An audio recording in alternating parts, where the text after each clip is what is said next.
যারা এই কাজ করেছেন ইতিমধ্যে আমি পুলিশকে ধন্যবাদ জানাবো। একজন ইতিমধ্যেই গ্রেপ্তার হয়েছেন। কলকাতা শহরে আমরা সবাই নিরাপদে আছি। যার সঙ্গে এরকম ঘটনা ঘটে কিন্তু ভয় পেতেই পারেন, এটা খুবই স্বাভাবিক পাওয়া। দাদা, যেভাবে একজন তৃণমূল কাউন্সিলর শহর কলকাতায় আক্রান্ত হলেন, একেবারে উত্তরপ্রদেশ, বিহার ওইসব রাজ্যের ধাঁচে একেবারে এসে গুলি চালানো হলো সবাইকে, কি বলবেন এই পরিস্থিতি? অত্যন্ত নিন্দনীয় ঘটনা এবং নক্কারজনক। আমরা সকলে ধিক্কার জানাই এবং যারা এই কাজ করেছেন ইতিমধ্যে আমি পুলিশকে ধন্যবাদ জানাবো। একজন ইতিমধ্যেই গ্রেপ্তার হয়েছেন।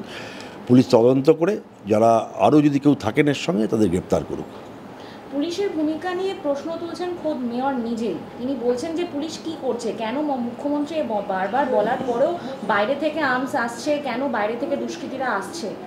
দেখুন, উনি রাজ্যের মন্ত্রী, উনি যা বলছেন সেটা ওনার মতো করে বলতেই পারেন। আমি একজন সাধারণ মানুষ হিসেবে আমি মনে করি কলকাতা শহরে আমরা সবাই নিরাপদে আছি। আপনি নিরাপদ বোধ করছেন? 100%, 100%।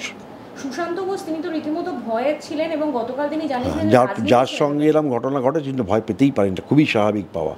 কিন্তু এটা ঠিক যে আমরা কলকাতায় যারা বাস করি আমরা মনে করি, আমি 24 বছর জনপ্রতিনিধি, 4 বছর আমি বিধায়ক, আমি নিরাপত্তা কোনোদিন নিরাপত্তা নিয়ে চলিনি। আমি তার কারণ একটাই, যেহেতু আমি কলকাতায় থাকি, কলকাতা শহর অত্যন্ত নিরাপদ শহর। সুশান্ত ঘোষ জানিয়েছিলেন যে তিনি বারংবার দলকে এর আগে বলেছিলেন যে দুষ্কৃতীর হামলার প্রবণতা রয়েছে কসবার, যেখানে এই ঘটনা ঘটেছে সেই এলাকার সম্বন্ধে তিনি জানিয়েছিলেন, আপনার নাম করেও বলেছিলেন। হ্যাঁ, আমি আবার বলছি, উনি আমার নাম করে কি বলেছিলেন আমি শুনিনি, আমি সেটা প্রতিক্রিয়া দিতে পারবো না। তবে এটা ঠিক, যদি ওনার আমাদের সঙ্গে কথা নিশ্চয়ই বলবেন, যেগুলো উনি বলেছেন যদি বলেন যথাযথ ব্যবস্থা নেওয়া হবে।